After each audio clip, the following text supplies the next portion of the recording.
بسم اللہ الرحمن الرحیم۔ السلام علیکم معزز ناظرین، دی نالج آف اسلام میں آپ کو خوش آمدید۔ آج ہم آپ کو ایک ایسا وظیفہ بتائیں گے، ایسی دعا بتائیں گے کہ جس کے پڑھنے سے آپ کی تمام مشکلات دور اور تمام حاجات قبول ہوں گی۔ یہ وظیفہ آپ نے افطاری کے ٹائم کرنا ہے۔ اس دعا کے پڑھنے والے کی تمام حاجات قبول ہوں گی، تمام دلی مرادیں پوری ہوں گی۔ کوئی گھر کا مسئلہ ہے، نوکری کا مسئلہ ہے، اگر کوئی بیمار ہے اور وہ ٹھیک نہیں ہو رہا، اس دعا سے کینسر جیسے مریضوں کو بھی اللہ تعالیٰ نے شفا دی ہے، کیونکہ یہ میرا خود کا کیا ہوا وظیفہ ہے جو میں نے خود بھی کیا ہے، اور اللہ تعالیٰ نے میری بہن کو کینسر جیسے موذی مرض سے شفائے کاملہ عطا فرمائی تھی۔ نیز کے اس صورت میں ہر بیماری کی شفا ہے۔ آپ کی کوئی دلی خواہش ہے اور وہ قبول نہیں ہو رہی، وہ پوری نہیں ہو رہی ہے، تو اس دعا کے پڑھنے والے کی ہر تمام حاجات قبول ہوتی ہیں۔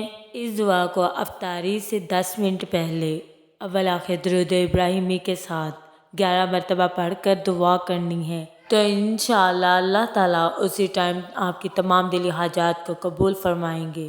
آپ کے اوپر رزق کے دروازے کھول دیے جائیں گے، اور جو بیمار ہے اس کو یہ 11 مرتبہ آیت پڑھ کر پانی پر دم کر کے پلایا جائے، تو انشاءاللہ اللہ کے فضل و کرم سے جس مریض کو یہ پانی پلایا جائے وہ صحت یاب ہو جاتا ہے، چاہے وہ کینسر ہی کیوں نہ ہو۔ ہر مرض سے اللہ تعالیٰ شفا عطا فرمائیں گے انشاءاللہ۔ یہ آیت بہت ہی خوبصورت آیت ہے، سورہ رحمان کی آیت۔ فَبِأَيِّ آلَاءِ رَبِّكُمَا تُكَذِّبَانِ، اول آخر درود ابراہیمی کے ساتھ آپ نے 11 مرتبہ فَبِأَيِّ آلَاءِ رَبِّكُمَا تُكَذِّبَانِ کو پڑھ کر آپ نے دعا کرنی ہے۔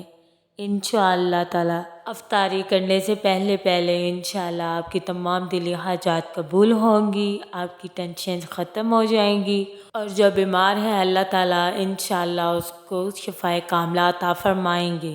ہمارا YouTube channel the knowledge of Islam کو لائک کریں، شیئر کریں، کمنٹس کریں، سبسکرائب کریں اور بیل آئیکن کو پریس کرنا مت بھولیں۔